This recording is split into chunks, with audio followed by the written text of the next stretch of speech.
آغاز اسی ماہ مبارک میں ہوا ہے۔ دین اسلام کی دنیا میں ارشاد و رہنمائی کی تعلیمات کا پہلا دور اس دنیا میں بھی اور عالم ملکوت میں بھی اسی ماہ مبارک میں وجود پذیر ہوا۔ اللہ جل شانہ نے کلام مجید کو بھی لوح محفوظ سے عالم دنیا کے پہلے آسمان کے بیت العزت پر بھی پورا قرآن اسی ماہ مبارک میں اتارا۔ انشاءاللہ اس کا اگلے کسی جمعے میں تذکرہ ہوگا۔ تو اب رمضان المبارک کی، شہر رمضان کی کئی نسبتیں ہیں اس امت کے ساتھ، نبوت محمدی کے ساتھ، علوم نبوت کے ساتھ، اس امت کی تعلیم و تربیت کے ساتھ، ان کی ترقی اور ان کی عملی زندگی کی تشکیل کے ساتھ بڑا گہرا تعلق ہے، بڑی گہری نسبتیں ہیں۔ اللہ کے پیغمبر نے خود فرمایا اگر میری امت کو پتہ چل جائے رمضان کس چیز کا نام ہے، لَتَمَنَّتْ أُمَّتِي أَن يَكُونَ السَّنَةُ كُلُّهَا شَهْرُ رَمَضَانَ، تو میری امت یہ تمنا آرزو کرنے لگے کاش کہ پورا سال رمضان کا مہینہ بنا دیا جاتا، اس کی تجلیات و انوار یہ پورے سال پر محیط ہو جاتے۔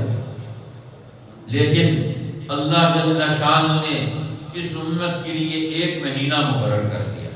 اس لیے کلام مجید یہ اعلان کرتا ہے روزے کا اس امت کے نظام تعلیم و تربیت، نفوس کے ترقی اور کمالات، نیکیوں کے شعور اور عمل کے اعتبار سے بڑی گہری تاثیرات۔ یا ایھا الذین آمنوا، اے ایمان والو، کتب علیکم الصیام، تم پر فرض کیے گئے روزے، کما کتب علی الذین من قبلکم، جس طرح تم سے پہلی امتوں پر یہ روزے فرض کیے گئے، لعلکم تتقون، تاکہ تم متقی بن جاؤ، پرہیزگار بن جاؤ۔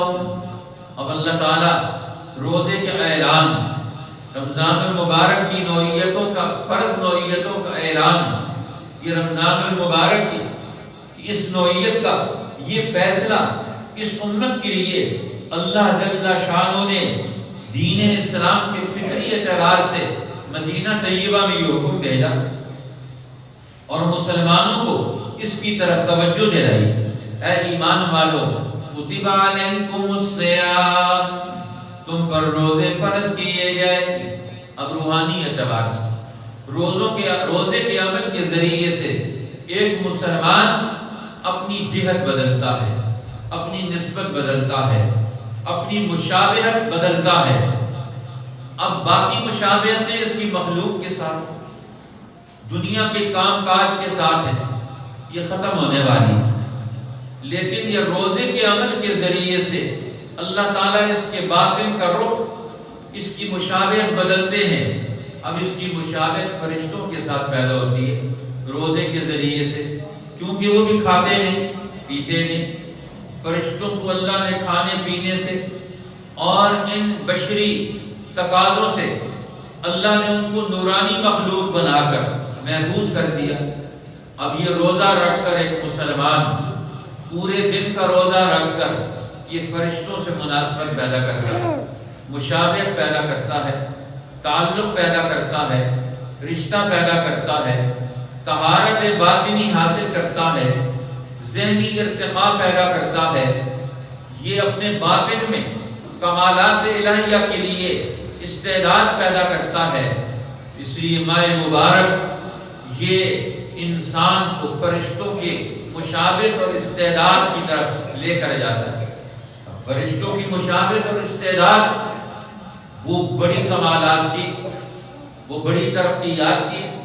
اب انسان دنیا میں رہتے ہوئے اللہ کے نورانی مخلوق فرشتوں سے مشابہت پیدا کر لے، یہ ایک ضروری چیز ہے۔ اس لیے امام الائمہ حضرت امام شاہ ولی اللہ محدث دہلوی رحمۃ اللہ علیہ وہ فرماتے ہیں دین کے تمام اعمال، تمام محنتوں کا حاصل دو چیزیں ہیں۔ ایک ہے التشبہ التشبہ بالملکوت، عالم ملکوت کے ساتھ مشابہت پیدا کرنا. یہ جو اوپر کا نظام، کائنات کا نظام عالم ملکوت ہے، جس میں اللہ جل شانہ کی قدرتوں کا بے پایہ اظہار ہوتا ہے. لمحہ لمحہ، لحظہ لحظہ قدرت الہی کا بہت بڑا ظہور ہو رہا ہے، ہر آن ہر گھڑی، جس کا مشاہدہ فرشتے کرتے، عالم ملکوت انبیاء علیہ السلام کرتے، ان کے متبعین کرتے ہیں، راسخین فی العلم کرتے ہیں. لیکن اسی طرح دنیا میں یہ پہلا مرتبہ ہے کہ انسانوں کو التشبہ بالملکوت حاصل ہو جائے. عالم ملکوت سے، فرشتوں سے اور اس جہان سے مناسبت پیدا ہو، مشابہت پیدا ہو، انس پیدا ہو، وہاں دوستی پیدا ہو، وہاں تعلق پیدا ہو، وہاں عالم ملکوت میں انسانوں کی پہچان پیدا ہو. حدیث پاک میں آتا ہے یونس علیہ السلام نے مچھلی کے پیٹ میں اللہ کو پکارا، نادا فی الظلمات اللہ الہ الا انت سبحانک انی کنت من الظالمین. اب یہ پکار رہے مچھلی کے پیٹ میں، اندھیروں کے اندر. تو اندھیروں میں کون سنتا ہے؟ آج تو اجالوں میں بھی کوئی نہیں سنتا. پوری قوم کو کرتی ہے، عدالتوں کی دستک دیتی ہے، MNA کے دروازوں پر جاتی ہے، وزیر اعظم پورٹل پر جاتی ہے، تھانے دار SHO کے پاس جاتی ہے، مولویوں پیروں کے پاس جاتے ہیں. بڑے بڑے تاجر اندر اپنے مگن ہیں، امت کا کوئی پرسان حال ہی نہیں کہ ان کے لیے کوئی دروازہ کھولے.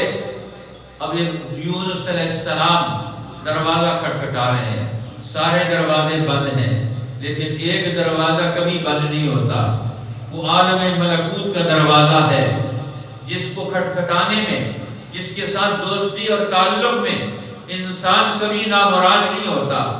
نادا فی الظلمات، اندھیروں میں پکار رہے ہیں، اللہ الہ الا انت، دنیا میں کوئی حاکم نہیں، کوئی معبود نہیں، کوئی دنیا میں طاقتور نہیں، کوئی مسجود نہیں اس کو سجدہ کیا جائے، کوئی معبود نہیں کہ اس کو الہ مانا جائے، کوئی حاکم اصلی نہیں اس کا حکم اور قانون تسلیم کیا جائے. تیری ذات پاک ہے کمالات کا منبع، تیری ذات پاک ہے مسجود ہونے کے لائق، تیری ذات پاک ہے کہ تجھے رب العالمین، تجھے ہی الہ مطلق تسلیم کیا جائے. انی کنت من الظالمین، میں ہی دنیا کی پستیوں میں رہ کر اپنے آپ کو پستیوں سے اب نکالنا چاہتا ہوں، اصول اعتراف کرتا ہوں. اب اللہ کو یہ کلمات پسند آئے، فاستجبنا لہ، اللہ کی طرف سے جواب آ گیا، ہم نے پکار قبول کر لی. حدیث پاک میں آتا ہے جب یہ آواز لگ رہی تھی، یونس علیہ السلام پکار رہے تھے مچھلی کے پیٹ میں، یہ کائنات کو متاثر کر رہی ہے آواز، عرش کو ہلا رہی، آسمانوں پر گونج ہے، کائنات میں اس کی گونج ہے. ذرا آواز لگا کر تو دیکھیں. انسان سمجھتا ہے میری آواز کی تاثیر ہی نہیں، دل سے آواز نکلے، زبان اس کے ساتھ ہو، توجہ اور محبت ہو، شوق کے ساتھ ذرا قرآن پڑھ کے تو دیکھیں، 2 رکعت نفل پڑھ کے تو دیکھیں، اللہ کا ذکر کر کے تو دیکھیں، لا الہ الا اللہ پڑھ کے تو دیکھیں، لا الہ الا اللہ کی کیا تاثیرات. اب فرشتے آپس میں گفتگو کرتے ہیں، صوت نحیف، آواز تو بڑی باریک، آواز تو بڑی کمزور ہے، آواز تو بڑے دور سے آ رہی ہے کہیں سے، لیکن آپس میں کہتے ہیں صوت مألوف، یہ جانی پہچانی آواز ہے. یہ آواز پہلے بڑی توانا ہو کر آتی تھی، اب تو بڑی کمزور ہو کر آ رہی ہے. صوت نحیف وصوت مألوف، آواز تو کمزور ہے لیکن جانی پہچانی آواز ہے. عالم ملکوت میں اپنی جان پہچان پیدا کر لیں، یہ عالم ملکوت ہے. اس لیے رمضان المبارک کیا ہے؟ یہ عالم ملکوت سے مشابہت پیدا کراتا ہے، دوستی پیدا کراتا ہے، تعلق پیدا کراتا ہے کہ آپ 12 گھنٹے کے لیے، 13 گھنٹے کے لیے کھانا چھوڑ کر فرشتوں سے مشابہت پیدا کریں، رضا الہی کے لیے. اب فرشتوں کی مشابہت آ گئی، عالم ملکوت سے دوستی ہو گئی، آپ کا وہاں تعارف ہو گیا، پہلے آسمان پر، دوسرے آسمان پر، تیسرے آسمان پر، چوتھے آسمان پر، پانچویں چھٹے آسمان پر، ساتویں آسمان پر، عرش عظیم کے قرب و جوار میں آپ کا نام گونج رہا ہو، آپ کی آواز وہاں گونج رہی ہو۔ ذرا تنہائیوں میں دعا مانگ کر تو دیکھے، ذرا تنہائیوں میں کلمے کا ذکر کر کے تو دیکھے، ذرا تنہائیوں میں اللہ کا نام لے کر تو دیکھے، سبحان اللہ، الحمدللہ، اللہ اکبر، لا الہ الا اللہ پڑھ کر تو دیکھے۔ انسان کی ان کلمات کی ضرب دنیا میں دل پر لگتی ہے، یہاں سے غیر اللہ نکلتا ہے اور ادھر سے اس غیر اللہ کے اثر سے نکل کر دل پاک ہو گیا، ادھر سے رب العالمین کے ساتھ اس دل کا رابطہ ہو جاتا ہے، تعلق پیدا ہو جاتا ہے۔ تو یونس علیہ السلام کی آواز کے بارے میں فرشتے کیا تبصرہ کرتے ہیں، کیا تاثر دیتے ہیں؟ صوت نحیف، آواز تو بڑی کمزور ہے، جمیلوں میں پھنسی ہوئی ہے، مشکلات میں پھنسی ہوئی ہے، دباؤ کا شکار ہے، آواز کھول کر نہیں آ رہی، دباؤ کا شکار ہے، فریکوینسی درمیان میں گڑبڑ ہو رہی ہے، جی آواز، یہ ریڈیو اسٹیشن کی آواز درمیان میں گڑبڑ ہو اور تارے ادھر ادھر سے تجلیات کی ان کے ساتھ کوئی اور کمزوری آ جائے تو آواز کمزور ہوتی، فریکوینسی وہ میچ نہیں کرتی۔ تو اب فرمایا آج مسلمانوں کی سب کی فریکوینسی غائب ہے، اللہ سے غائب ہے، سارے میچ ہی نہیں کر رہے، عالم ملکوت کی تجلیات کے نظام سے، وحی الہی کے نظام سے، جو عالم انوار و برکات کا نظام ہے، آج مسلمان اس کے ساتھ میل نہیں کھاتا، یہ شیطانوں کی آواز پر توجہ رکھتا ہے، دنیا پر توجہ رکھتا ہے، ہر باطل اور غلط مٹ جانے والی چیز کے ساتھ جڑا ہوا ہے۔ اور میں ذرا تھوڑی دیر کے لیے، ایک مہینے کے لیے ذرا رابطہ رشتہ اصلی لے کر آؤ، یہ نقلی رابطے رشتے تم نے پیدا کر دیے تو تمہیں چھوڑ دیں گے، آج نہیں کل چھوڑیں گے، کسی ایک وقت چھوڑ دیں گے تمہیں، کسی اور وقت تمہیں تنہا کر دیں گے، تنہا ہو جاؤ گے تم۔ اور میں اصلی رابطہ اور رشتہ بحال کرو اور اس کی طرف آؤ۔ اب یہ آواز لگا رہے ہیں، اللہ کا منادی بھی آواز ہے۔ اس مہینے میں کیا ہوتا ہے؟ عالم ملکوت سے آوازیں آتی ہیں، انسانوں کے نام پیغام آتے ہیں، خط آتے ہیں، اللہ تعالیٰ کی فرشتے روزانہ اعلان کرتے ہیں، حدیث پاک میں آتا ہے ادھر سے رمضان کا چاند طلوع ہوتا ہے اور ادھر سے آسمانوں سے، عالم ملکوت سے انسانوں کے نام میسیجز آنا شروع ہو جاتے ہیں۔ لیکن ہمارا ادھر رابطہ ہو تو ہمارے موبائل پر میسج آئے۔ اب دل بھی ایک موبائل ہے جہاں چیزیں جمع ہوتی ہیں، دماغ بھی ایک موبائل ہے، یہ ہمارا، یہ اس میں بھی چیزیں جمع ہوتی ہیں، لیکن کہاں سے آ رہی ہیں؟ جدھر ہم نے اسے جوڑا، ذرا اس کا جوڑ تبدیل کریں، دوسری طرف لے کر آئیں۔ تو فرمایا اللہ جل چاند کہتے ہیں یا ایھا الذین آمنوا کتب علیکم الصیام، اے ایمان والو تم پر روزے فرض کیے گئے، کما کتب علی الذین من قبلکم، جیسے تم سے پہلے لوگوں پر روزے فرض کیے گئے۔ اب روزہ رکھنے سے کیا ہوگا؟ عالم ملکوت سے دوستی، مشابہت، تعلق، رابطہ یہ بحال ہوگا، انسان کی خواہشات کنٹرول ہوگی، اور یہ خواہشات کا بندہ نہیں، اللہ کا بندہ بننے کی یہ پریکٹس کرے گا، تمرین کرے گا، ایکسرسائز کرے گا، روزہ رکھ کر اللہ کے نام پر کھانا پینا کچھ گھنٹوں کے لیے چھوڑ کر فرشتوں کی مشابہت میں آ گیا۔ اب دوسرا کام ہے، پھر اب فرشتوں سے مشابہت پیدا ہوگی تو اب کیا دوسرا کام دین کا کون سا ہے؟ امام شاہ ولی اللہ فرماتے ہیں وہ ہے التطلع الی الجبروت، اب اللہ کا تعلق پیدا ہو، اب اللہ جبروت کا تعلق پیدا ہو، عالم جبروت سے اللہ تعالیٰ سے اس کی مناسبت پیدا ہو۔ اب اللہ تعالیٰ بھی کھاتا نہیں، یہ وَهُوَ يُطْعِمُ وَلَا يُطْعَمُ، وہ دوسروں کو کھلاتا ہے، کھلانے والا کام اللہ کرتا ہے، کھانے والا نہیں کرتا، یہ وہ دوسروں کو جگانے والا کام کرتا ہے، جاگ کر رہتا ہے، نیند نہیں آتی اسے، لا تأخذه سنة ولا نوم، نہ اسے نیند آتی ہے نہ اسے اونگ آتی، وہ ان ساری کمزوریوں سے پاک۔ حضرت موسیٰ علیہ السلام نے عرض کی یا رب نیند نہیں آتی تو سمجھ آتی ہے اونگ بھی نہیں آتی؟ فرمایا ہاں موسیٰ اونگ بھی نہیں آتی مجھے۔ فرمایا اونگ کیوں نہیں آتی؟ اللہ تعالیٰ نے پریکٹیکل سمجھانے کے لیے موسیٰ علیہ السلام کو فرمایا اونگ اس لیے نہیں آتی، فرمایا 2 مٹی کے پیالے لے آؤ اور پانی سے بھر کر ہاتھوں میں رکھ کر کھڑے ہو جاؤ۔ اب کھڑے ہو گئے، اللہ نے ٹھنڈی ٹھنڈی ہوا کو حکم دیا، اب ہوا چلی اور فرمایا موسیٰ خیال رکھنا پیالے گر بھی نہ جائیں اور پیالے ٹوٹ بھی نہ جائیں۔ موسیٰ علیہ السلام توجہ سے کھڑے ہو گئے، پیالے ہاتھ میں لے کر اب جو ہوا چلی تو پھر غلبہ ہونا شروع ہوا۔ اب انہوں نے سنبھالا اپنے آپ اور کافی دفعہ سنبھالا، لیکن پھر ایک ایسا جھونکا آیا کہ اونگ آئی اور دونوں ہاتھ آپس میں ملے اور پیالے ٹوٹ گئے، گر گئے۔ پھر اللہ نے پوچھا موسیٰ یہ کیا کر دیا؟ دونوں پیالے توڑ دیے۔ یا اللہ اونگ آ گئی تھی، اب پتہ چلا اونگ آ جائے تو پھر کیا ہوتا ہے؟ پیالے ٹوٹ جاتے۔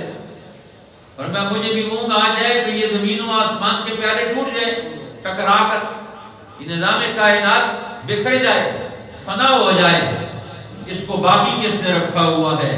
فرمایا میری بیداری نے رکھا ہوا، وہ بیدار ذات جس میں کوئی عیب نہیں۔ سبحان اللہ، یہ بندہ کہہ کر اللہ سے ہر عیب کی نفی کرتا ہے، اور اس ذات پاک سے جو بے عیب اور باکمال ذات ہے اس ذات پاک سے تعلق پیدا کرتا ہے۔ اب سب عیب والوں سے تعلق رکھے ہوئے ہم نے، کمزور چیزوں سے سب نے تعلق رکھا ہوا ہے۔ اللہ رمضان لا کر کیا کہتے ہیں؟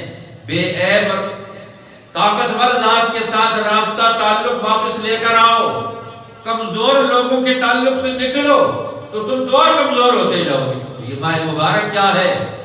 یہ لعلکم تتقون، تمہیں متقی بنا کر، نڈر بنا کر، بہادر بنا کر، تمہارے اندر کا ہر عیب ختم کر کے، تقوی کی صفت پیدا کر کے، تمہارے اندر روشنیوں کا، علم کا، اخلاق کا کمال پیدا کر کے روزے کے ذریعے تمہاری زندگی کا رخ تبدیل کرتا ہے۔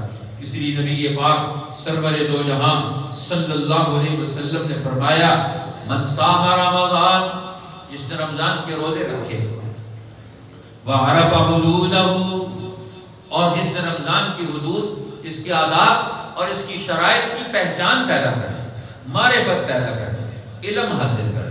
رمضان کس چیز کا نام ہے؟ اس کے آداب کیا ہے؟ یہ بھی علم سیکھنے کا کام۔ ہم اس کو سیکھتے سیکھتے نہیں، ویسے ہی جس طرح ماں باپ نے گزارا ہم بھی کہتے ہیں گزار لیں، کسی کو کچھ پتہ نہیں کہ اللہ کے پیغمبر نے رمضان کے آداب کیا بیان کیے، روزے کے آداب کیا بیان کیے، روزے کے دن کے آداب کیا بیان کیے، روزے کے راتوں کے آداب کیا بیان کیے، رمضان میں افطار کے آداب کیا بیان کیے، رمضان المبارک میں دیگر شرائط کیا بیان کیے۔ اللہ کے پیغمبر تو رمضان میں چھوٹی چھوٹی چیزوں کا نوٹس دے کر بتا رہے ہیں۔ فرمایا وعرف حدودہ، اس کی حدود کو پہچان لے، معرفت اور علم اور شعور پیدا کر لے۔ وتحفظ مما ينبغي ان يتحفظ منه، اور جن چیزوں کو محفوظ رکھنا ہے، جن کو عمل میں لانا ہے، جن کا پہلے درجے میں، دوسرے درجے میں، تیسرے درجے میں جن کی حفاظت کرنی ہے، وہ کون کون سی چیزیں ہیں، ان کو وہ پہچان لے اور محفوظ کر لے، عمل میں لے آئے۔ فرمایا کفر ما قبلہ، یہ رمضان جس پورے شرائط اور آداب کے ساتھ ایک بندہ مومن گزارتا ہے، فرمایا یہ رمضان اسے نئے سرے سے مسلمان بنا دے، اس کے سارے پہلے گناہ گر جاتے ہیں، وہ اللہ کا خالص بندہ بن جاتا ہے، ساری کھوٹ اس کے اندر سے یہ ماہ مبارک کی سرگرمیاں نکال دیتی ہیں۔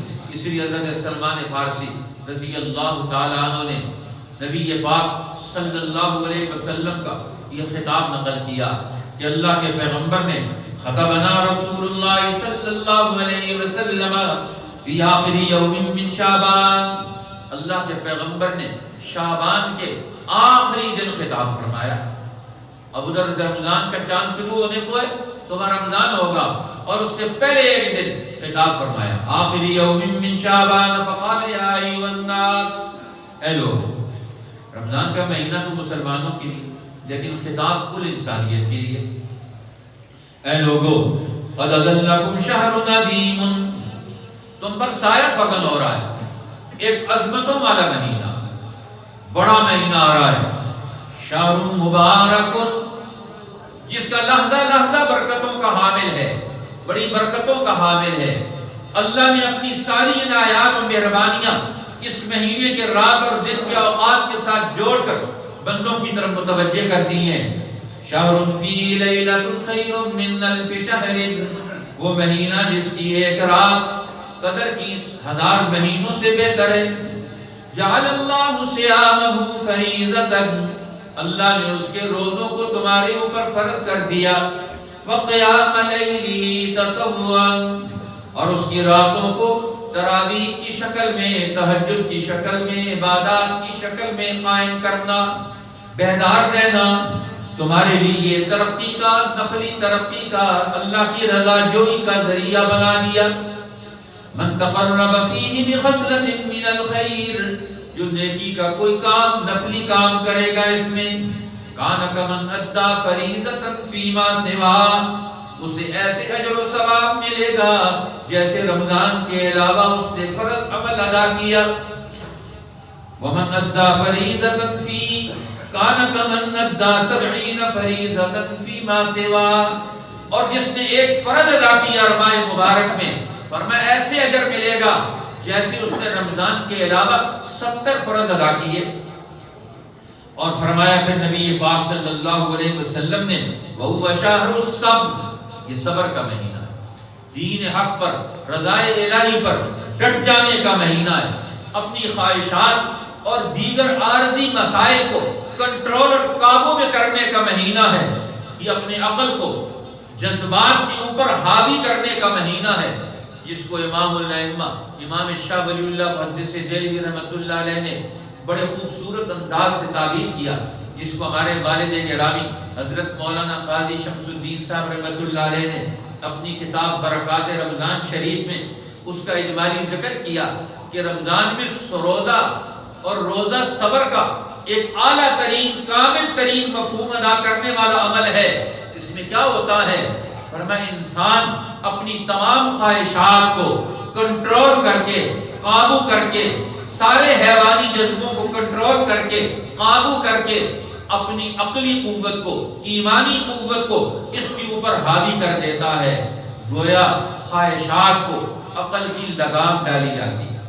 اس کی خواہشات کی طاقت ہے انسان کے اندر، خواہشات اس کی قوت ہے، انہیں فنا نہیں کرنا، انہیں کنٹرول کرنا۔ آج ان کا کنٹرول دوسروں کے پاس چلا گیا، ہر ایک کی خواہش کا کنٹرول دوسروں کے پاس، خواہشات ہیں ہماری لیکن کنٹرول دوسروں کے پاس۔ پوری دنیا کے مسلمانوں کی خواہشات کا کنٹرول یورپ اور امریکہ نے اپنے قبضے میں کر لیا۔ اب وہ ہمیں نچاتے ہیں، چلاتے ہیں، حکمرانوں کو، لیڈروں کو، GMA کو، MPA کو، حکمرانوں کو، فیصلہ سازوں کو، سب کو ان کی خواہشات پر وہ آگی، ان کی خواہشات انہوں نے وہاں جوڑ لی، اب ان کے اوپر آگی، اب ان سے کام کرواتے ہیں، انہی کا کام کرتے ہیں جس کی انسان تابع ہوتا ہے۔ تو اللہ فرماتے ہیں اب ماہ مبارک میں اپنی خواہشات کا کنٹرول، اتھارٹی تبدیل کرو، پہلے اپنا کنٹرول پیدا کرو اور اپنا کنٹرول اللہ کے کنٹرول میں دے دو، نبی کے کنٹرول میں دے دو۔ اب مسلمان کو کون کنٹرول کرے؟ وہ اللہ کے کنٹرول میں ہے۔ روزہ کیا کہتا ہے؟ اپنی کنٹرولنگ اتھارٹی تبدیل کرو، فیصلہ کرنے والی تمہاری قوت کون سی ہے اسے بدلو۔ ورنہ والصبر ثواب الجنہ، صبر کر کے، استقامت دکھا کر اپنی خواہشات کو حق کے تابع کر لیا، اس کا نتیجہ جنت ہے۔ بشہر المواسات، یہ غمخواری کا مہینہ ہے، دوسروں کا غم، دوسروں کے خیال خیر، دوسروں کی بھلائی چاہنے کا مہینہ ہے۔ بشہر یزاد فی رزق المؤمن فی، اور اس میں مومن کے رزق میں اللہ کی طرف سے اضافہ ہوتا ہے، اور فرمایا اس اضافے کو دوسروں کی طرف بھی منتقل کرو۔ من فطر فی صائما، یہ نہیں کہ اپنا دسترخوان سجا کر ادھر ہی کھا پی کر فارغ ہو جاؤ، فرمایا دوسروں کے افطار کا نظام بھی کرو۔ کان لہ مغفرۃ لذنوبہ، یہ سب گناہوں کے دھلنے کا ذریعہ بنتا ہے اور جہنم کی آگ سے آزادی کا ذریعہ بنتا ہے۔ اور جو دوسروں کے دسترخوان پر دوسروں کے مال سے افطار کرتا ہے، فرمایا اللہ تعالیٰ کسی کے اجر میں کمی نہیں آنے دیتا، روزہ رکھنے والے کو بھی پورا ثواب ملتا ہے، روزہ افطار کرانے والے کو بھی اس کا پورا ثواب ملتا ہے، کسی کے ثواب میں کوئی کمی نہیں ہوتی۔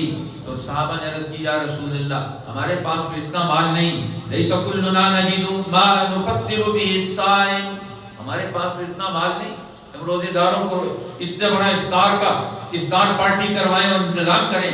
تو آپ نے فرمایا یؤتی اللہ ھذا الثواب من فطر صائما علی مسقط لبن او تمرۃ او شربۃ عین، فرمایا جو پانی کا گھونٹ دے دے، لسی کا ایک گھونٹ دے دے، کوئی چیز اپنے پاس سے کسی روزے دار کو دے دے، اللہ جل شانہ دل کے ارادے کو دیتا ہے، وہ جذبات کی نیکی کے خیر کے ارادے کی قدر کرتا ہے، لہذا اس پر بھی اسے اجر ملے گا۔ اور فرمایا من اشبع صائما، جو کسی روزے دار کا پیٹ بھر دے اللہ اسے میرے حوض سے ایسا پانی پلائے گا جس کے بعد وہ کبھی پیاسا نہیں ہوگا جنت کے داخلے تک۔ اور فرمایا یہ مہینہ کون سا ہے؟ اولہ رحمت واوسطہ مغفرۃ، اس کا پہلا 10واں حصہ، پہلا دھاکہ یہ رحمت کا ہے، دوسرا حصہ مغفرت کا ہے، آخری حصہ جہنم کی آزادی کا ہے۔ اور اس میں کام کیا کرنا ہے؟ اپنے مملوک اپنے ماتحت لوگوں کے عمل میں، کام میں، مزدوری کے ٹائمنگ میں، اوقات میں تخفیف پیدا کر دو تاکہ ان کے لیے روزہ رکھنے رمضان کے اعمال کی مصروفیات میں ان کے لیے آسانی پیدا ہو۔ فرمایا غفر اللہ لہ، یہ آسانی کرنے والے کو بھی اللہ معاف کرتا ہے، جہنم کی آگ سے اسے آزادی دیتا ہے۔ اور آخری حدیث جو آج ہم نے پڑھی ہے، فرمایا رسول اللہ نے جو آدمی جان بوجھ کر روزہ رکھ سکتا ہے پھر رمضان کا ایک روزہ افطار کر دے، چھوڑ دے، نہ رکھے یا رکھ کر توڑ دے، تو فرمایا اگر اسے ساری زندگی قیامت کا عمر مل جائے، ایک روزہ جو اس نے چھوڑ دیا ساری سارا زمانہ روزہ رکھتا رہے، لم یغز عن صوم الدہر کلہ، اس کی روحانی ترقی میں جو نقص اس نے پیدا کر لیا ساری زندگی روزے رکھتا رہے، ایک روزہ چھوڑنے کا اجر و ثواب جو اس کی روحانی ترقی میں کمی آ گئی ہے یہ کبھی بھی نہیں پوری ہو سکتی۔ اس لیے یہ جان بوجھ کر روزہ کا چھوڑ دینا، رمضان کے روزے کا چھوڑ دینا، یہ تو بہت بڑی محرومی ہے۔ اللہ ہمیں رمضان المبارک کا اہتمام نصیب فرمائے، دل سے ارادہ کریں انشاءاللہ ہم 5 نمازیں جماعت کے ساتھ اول وقت میں آذان کے ساتھ مسجد میں آ کر نماز پڑھیں گے انشاءاللہ۔ روزانہ رمضان المبارک میں قرآن پاک کی تلاوت کریں گے، ذکر اذکار کا معمول بنائیں گے، کم از کم 3 تسبیحات، درود شریف 100 دفعہ، استغفار 100 دفعہ اور تیسرا کلمہ 100 دفعہ روزانہ پڑھیں گے۔ اسی طرح جو ہمارے اکابرین اولیاء اللہ نے جو ہمیں کلمہ طیبہ کا ورد بتایا ہے وہ ورد بھی کر سکتے ہیں۔ ہم بھی آپ کو اجازت دیتے ہیں کہ کم از کم یعنی کہ آپ 500 دفعہ لا الہ الا اللہ کی تسبیح پڑھیں اور لا الہ الا اللہ، اور 700 دفعہ کم از کم اللہ اللہ کی تسبیح پڑھیں، روزانہ ایک کوئی وقت مقرر کر لیں تاکہ ہمارے دل میں انوار و برکات پیدا ہو۔ اسی طریقے سے روزانہ کسی کا افطار کرانے کا انتظام کریں، اور تراویح کی نماز جماعت کے ساتھ، جہاں اہل علم علماء قرآن سناتے، جہاں قرآن حکیم کا خلاصہ اور اس کی رہنمائی بیان ہوتی ہے، اس مسجد میں قرآن حکیم سننے کی نماز تراویح پڑھنے کا اہتمام کریں۔ الحمدللہ 35 سال سے آپ کی اس مسجد میں معمولات جو لوگ قریب آ سکتے ہیں وہ ہماری مسجد میں ہمارے ساتھ تراویح کی نماز، عشاء کی نماز میں شرکت کریں۔ اسی طرح دیگر جو ہماری ذمہ داریاں بنتی ہیں اپنے خاندان میں، اپنے پڑوس میں جو آپ کے غریب لوگ ہیں، ہیلپ لیس لوگ ہیں، ان کو تلاش کر کے رمضان کے اول حصے سے ہی آپ صدقہ فطر میں سے بھی دے سکتے ہیں، اپنی نیت کر کے پہلے بھی ان کی مدد کر لیں، جس نے زکوٰۃ ادا نہیں کی وہ زکوٰۃ ادا کر لے، صدقہ فطر ادا کر لے، تاکہ ہر ایک آدمی کو آپ اپنے ساتھ اپنے دسترخوان پر اس انداز سے خدمت کر کے شامل کر لیں۔ اللہ جل شانہ میں دین حق کی برکات، اتباع سنت نبی اور اہل حق میں ان ساری برکات کو حاصل کرنا ہمارے لیے آسان فرما دے۔